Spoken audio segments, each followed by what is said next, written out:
মৰমৰ ছাত্ৰ-ছাত্ৰীসকল পোনপ্ৰথমে মোৰ ইউটিউব চেনেলটোলৈ তোমালোকক স্বাগতম জনাইছোঁ। আজি আমি শিকিম ক্লাছ 7 সায়েন্স চেপ্টাৰ 5 অম্ল, ক্ষাৰক আৰু লৱণ। প্ৰথম আমি ইয়াৰ অনুশীলনীৰ প্ৰশ্নৰ বিষয়ে আলোচনা কৰিম, তাৰপিছত ইয়াৰ কিছুমান অতিৰিক্ত প্ৰশ্নৰ বিষয়ে আলোচনা কৰিম।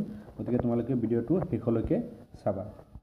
অনুশীলনী 1 নম্বৰ প্ৰশ্নটো আছে অম্ল আৰু ক্ষাৰৰ মাজৰ পাৰ্থক্য লিখা। ইয়াৰ এনসাৰটো হ'ব অম্ল আৰু ক্ষাৰৰ মাজৰ পাৰ্থক্য হ'ল অম্ল টেঙা কিন্তু ক্ষাৰৰ সোৱাদ তিতা আৰু চুলে চাবোন পানীৰ দৰে লাগে। অম্লই নীলা লিটমাছ ৰঙা কৰে কিন্তু ক্ষাৰকে ৰঙা লিটমাছ নীলা কৰে। অম্লত হাইড্ৰজেন থাকে কিন্তু ক্ষাৰকত হাইড্ৰক্সিল থাকে। এইটো হ'ব 1 নম্বৰ প্ৰশ্নৰ এনসাৰ। 2 নম্বৰ প্ৰশ্নটো আছে খিৰিকী পৰিষ্কাৰকৰ নিচিনা বহুত ঘৰুৱা বস্তু এমনিয়া থাকে। ই ৰঙা লিটমাছ নীলা কৰে। ই কি প্ৰকৃতি? ইয়াৰ এনসাৰটো হ'ব ইয়াৰ প্ৰকৃতি হ'ল ক্ষাৰকীয় প্ৰকৃতিৰ। 2 নম্বৰ এনসাৰ এইটোৱে। 3 নম্বৰ প্ৰশ্নটো আছে লিটমাছ দ্ৰৱৰ উৎসটোৰ নাম লিখা। এই দ্ৰৱৰ ব্যৱহাৰ কি? ইয়াৰ এনসাৰ হ'ব লিটমাছ দ্ৰৱৰ উৎসটোৰ নাম হ'ল ছত্ৰক সোৱাল। কোনো এটা দ্ৰৱ অম্ল, ক্ষাৰ নে লৱণ পৰীক্ষাৰ বাবে এই দ্ৰৱ ব্যৱহাৰ কৰিব পাৰি। এইটো হ'ল 3 নম্বৰৰ এনসাৰ। 4 নম্বৰ প্ৰশ্নটো আছে পাতিত পানী আম্লিক, ক্ষাৰকীয় নে প্ৰসম? তুমি এইটো কেনেকৈ প্ৰমাণ কৰিবা? ইয়াৰ এনসাৰ হ'ব পাতিত পানীত ৰঙা আৰু নীলা লিটমাছৰ কাগজ এখন ডুবুৱাই দিলে লিটমাছ কাগজখনৰ ৰঙৰ কোনো পৰিৱৰ্তন নহয়। ইয়াৰ পৰা প্ৰমাণ হ'ল যে পাতিত পানী প্ৰসম। পাতিত পানী কি হয়? প্ৰসম। এইটো আমি প্ৰমাণ সহকাৰে চালোঁ। 5 নম্বৰ প্ৰশ্নটো আছে এটা উদাহৰণ সহ প্ৰসম প্ৰক্ৰিয়া বৰ্ণনা কৰা। ইয়াৰ উত্তৰ লিখিম আমি এচিড আৰু ক্ষাৰকৰ ৰাসায়নিক বিক্ৰিয়াক প্ৰসম বোলে। এই প্ৰক্ৰিয়াত লৱণ আৰু পানী উৎপন্ন হয়। তাৰমানে প্ৰসম প্ৰক্ৰিয়াত লৱণ আৰু পানী উৎপন্ন হয়। এইটোৱে হ'ল 5 নম্বৰৰ এনসাৰ। 6 নম্বৰ প্ৰশ্নটো আছে তলৰ বাক্যটো শুদ্ধ হ'লে স আৰু অশুদ্ধ হ'লে অ চিন দিবা। তাৰমানে তলত কিছুমান বাক্য দিয়া আছে, মানে প্ৰশ্ন দিয়া আছে। সেইটো শুদ্ধ হ'লে স বুলি লিখিব দিছে আৰু অশুদ্ধ হ'লে অ বুলি লিখিব দিছে। এতিয়া এ নম্বৰত আছে নাইট্ৰিক এচিডে ৰঙা লিটমাছ কাগজ নীলা কৰে। এইটো শুদ্ধ নে অশুদ্ধ? ব্ৰেকেটত দিয়া আছে শুদ্ধ নে অশুদ্ধ? এইটো হ'ব অশুদ্ধ। অশুদ্ধ হ'লে আমি কি লিখিব লাগিব? অ লিখিব লাগিব। গতিকে এনসাৰটো লিখিলোঁ অ। নম্বৰত আছে ছ'ডিয়াম হাইড্ৰক্সাইডে নীলা লিটমাছ ৰঙা কৰে। এইটো ব্ৰেকেটত দিয়া আছে শুদ্ধ নে অশুদ্ধ? এইটো হ'ব অশুদ্ধ। ছ'ডিয়াম হাইড্ৰক্সাইডে নীলা লিটমাছ ৰঙা নকৰে। গতিকে ইয়াত কৰে বুলি দিয়া আছে, গতিকে এইটো কি হ'ব? অশুদ্ধ। নম্বৰত আছে ছ'ডিয়াম হাইড্ৰক্সাইড আৰু হাইড্ৰক্লৰিক এচিডে পৰস্পৰক প্ৰশমিত কৰে আৰু পানী আৰু লৱণ উৎপন্ন কৰে। এইটো শুদ্ধ নে অশুদ্ধ আমাৰ লিখিব লাগে। এইটো হ'ল শুদ্ধ, সেইকাৰণে আমি স বুলি লিখিছোঁ।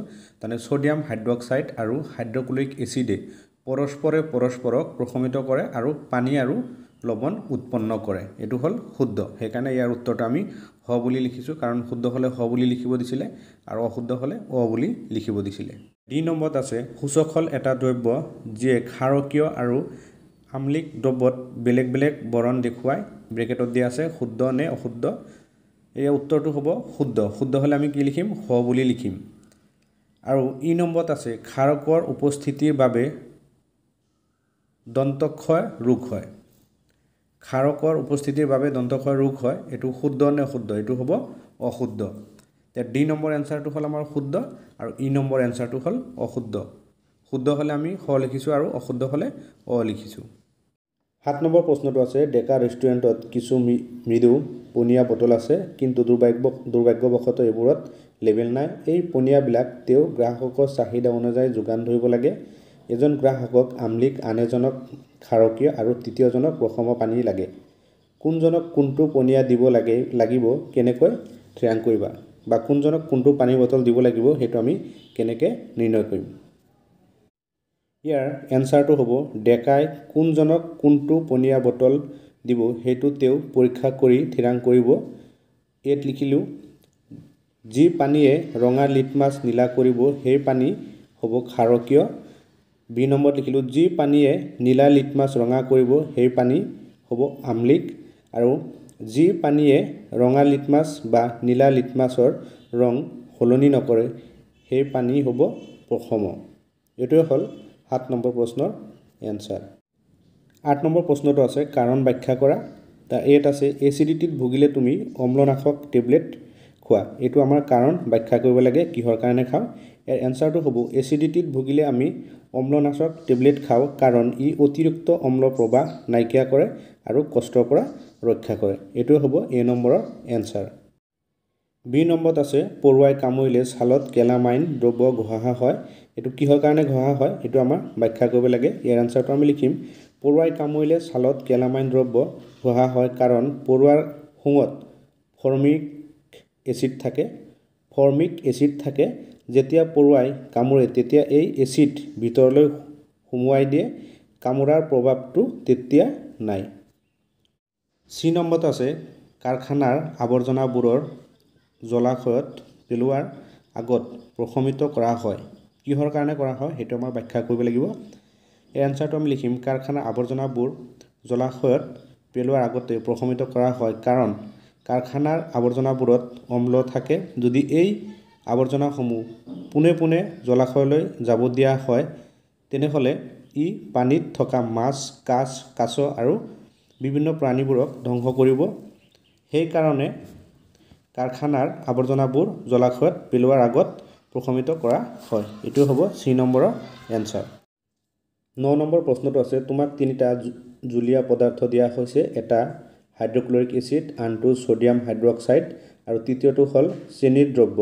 তুমি এইবোৰক কেনেকৈ চিনাক্ত কৰিবা তোমাৰ কেৱল হালধিৰ সূচকহে আছে এই তিনিটা আমি কেনেকৈ চিনাক্ত কৰিম আমাৰ হাতত কেৱল হালধিৰ সূচকহে আছে এটো কেনেকৈ কৰিম চোৱা ইয়াৰ উত্তৰটো আমি লিখিম এই তিনিটা জুলীয়া পদাৰ্থ চিনাক্ত কৰিবলৈ যদি কেৱল হালধিৰ সূচক থাকে তেন্তে ইয়াক ব্যৱহাৰ কৰি নিম্নলিখিত ধৰণে চিনাক্ত কৰিব পাৰি সূচকৰ প্ৰক্ৰিয়াসমূহ লিখিম যে আম্ল যেনে হাইড্ৰক্লোৰিক এসিড হালধিৰ সূচকৰ ৰং সৰকৈ সলনি নহয় ই হালধীয়া হৈয়ে থাকে মানে ৰংটো বেছি সলনি নহয় অকমানহে সলনি হয় তথাপি কি হয় ই হালধীয়া হৈয়ে থাকে খাৰ যেনে সোডিয়াম হাইড্ৰক্সাইড হালধিৰ সূচক বাদামী ৰঙলৈ সলনি কৰি ই হালধিৰ সূচক কি কৰে বাদামী ৰঙলৈ সলনি কৰি দিয়ে নিউট্ৰেল যেনে চেনিৰ দ্ৰব্য ৰঙত কোনো বিশেষ সলনি নোহোৱা হালধীয়া হৈ থাকে ইয়াত ৰঙৰ বিশেষ সলনি নহয় ই হালধীয়া হৈয়ে থাকে এতিয়া আমি লিখিম চিনাক্তকৰণৰ ধৰণ 1 নম্বৰত প্ৰত্যেক জুলীয়া পদাৰ্থৰ হালধিৰ সূচক যোগ কৰা 2 নম্বৰত য'ত বাদামী ৰঙৰ সলনি দেখা যায় হেতু সোডিয়াম হাইড্ৰক্সাইড 3 নম্বৰত বাকি দুটা পদাৰ্থত হালধিৰ সূচক যোগ কৰোতে ৰং সলনি নহয় তাৰ ভিতৰত যেটো চেনি দ্ৰব্য ই গন্ধ আৰু সোৱাদৰ দ্বাৰা চিনাক্ত কৰিব পাৰি মিঠা গন্ধ বা সোৱাদ থাকে আনটো হ'ব হাইড্ৰক্লোৰিক এসিড আম্ল 10 নম্বৰ প্ৰশ্নটো আছে এখন নীলা লিটমাছ কাগজ এটা দ্ৰৱত ডুবাই দিয়া হ'ল কাগজখন নীলা হৈয়ে থাকিল দ্ৰৱটোৰ প্ৰকৃতি কেনেকুৱা ব্যাখ্যা কৰা ইয়াৰ উত্তৰ হ'ব যদি নীলা লিটমাছ কাগজ এটা দ্ৰৱত ডুবাই দিয়া হ'ল আৰু কাগজখন নীলা হৈ থাকিল তেন্তে ইয়াৰ অৰ্থ হ'ল দ্ৰৱটোৰ pH মান 7 ৰ তলত নাই অৰ্থাৎ দ্ৰৱটো ক্ষাৰকীয় বা বেছিক নহয় এতিয়া আমি ব্যাখ্যাটো লিখিব লাগিব নীলা লিটমাছ কাগজ কেৱল আম্লীয় দ্ৰৱত ৰং সলনি কৰি নীলা ৰঙৰ পৰা ৰঙা হৈ পৰে কিন্তু যদি কাগজখনৰ ৰং সলনি নহয় আৰু নীলা হৈ থাকে তেন্তে সেই দ্ৰৱটো আম্ল নহয় MCQ বিষয়ে আলোচনা কৰিম MCQ মানে মাল্টিপল চয়েস কোৱেশ্চন তলৰ কোনটো অম্লৰ গুণ নহয় অপচন এ আছে টেঙা সোৱাদ অপচন বি আছে ৰঙা লিটমাছ কাগজ নীলা কৰা অপচন সি আছে ধাতুৰ সৈতে প্ৰক্ৰিয়া কৰে আৰু অপচন ডি আছে নীলা লিটমাছ কাগজ ৰঙা কৰে ইয়াৰ শুদ্ধ উত্তৰটো হ'ব অপচন বি ৰঙা লিটমাছ কাগজ নীলা কৰে ৰঙা লিটমাছে কি কৰে কাগজ নীলা কৰে অপচন বি টো হ'ব ইয়াৰ শুদ্ধ উত্তৰ 2 নম্বৰ প্ৰশ্নটো আছে তলৰ কোনটো ক্ষাৰকৰ উদাহৰণ অপচন এ লেবুৰ ৰস option B vinegar option C baking soda option D তামৰ সালফেট ইয়াৰ শুদ্ধ উত্তৰটো হ'ব অপচন সি বেকিং সোডা 3 নম্বৰ প্ৰশ্নটো আছে নিউট্ৰেলাইজেশ্যন প্ৰক্ৰিয়াৰ ফলত কি সৃষ্টি হয় অপচন এ কেৱল অম্ল অপচন বি কেৱল ক্ষাৰক অপচন সি লৱণ আৰু পানী অপচন ডি গেছ ইয়াৰ শুদ্ধ উত্তৰটো হ'ব অপশ্যন চি লৱণ আৰু পানী কেতিয়াবা তোমালোকৰ 1 নম্বৰৰ শৰ্ট কুৱেশ্যন আহিব পাৰে এনেকুৱা নিউট্ৰেলাইজেশ্যন প্ৰক্ৰিয়াৰ ফলত কি সৃষ্টি হয় তেতিয়া তোমালোকে এনসাৰটো লিখিবা যে নিউট্ৰেলাইজেশ্যন প্ৰক্ৰিয়াৰ ফলত লৱণ আৰু পানীৰ সৃষ্টি হয় 4 নম্বৰ প্ৰশ্নটো আছে তলত দিয়া কোনটো সূচক হিচাপে কাম কৰে অপশ্যন এ চিনি অপশ্যন বি নুন অপশ্যন সি হালধি অপশ্যন ডি পানী ইয়াৰ শুদ্ধ উত্তৰটো হ'ব অপশ্যন সি হালধি 5 নম্বৰ প্ৰশ্নটো আছে কোনটো পদাৰ্থ অম্ল আৰু ক্ষাৰক উভয়ৰ সৈতে প্ৰতিক্ৰিয়া কৰে option A Lavan option B সূচক অপশ্যন সি ধাতু অপশ্যন ডি পানী ইয়াৰ শুদ্ধ উত্তৰটো হ'ব অপশ্যন সি ধাতুৱে ক্ষাৰ আৰু অম্ল উভয়ৰ লগত প্ৰতিক্ৰিয়া কৰে 6 নম্বৰ প্ৰশ্নটো আছে ৰঙা লিটমাছ কাগজ নীলা কৰি তোলে অপশ্যন এ অম্ল অপশ্যন বি ক্ষাৰক অপশ্যন সি লৱণ অপশ্যন ডি পানী ইয়াৰ শুদ্ধ উত্তৰটো হ'ব অপশ্যন বি ক্ষাৰক ক্ষাৰকে ৰঙা লিটমাছ কাগজ নীলা কৰি তোলে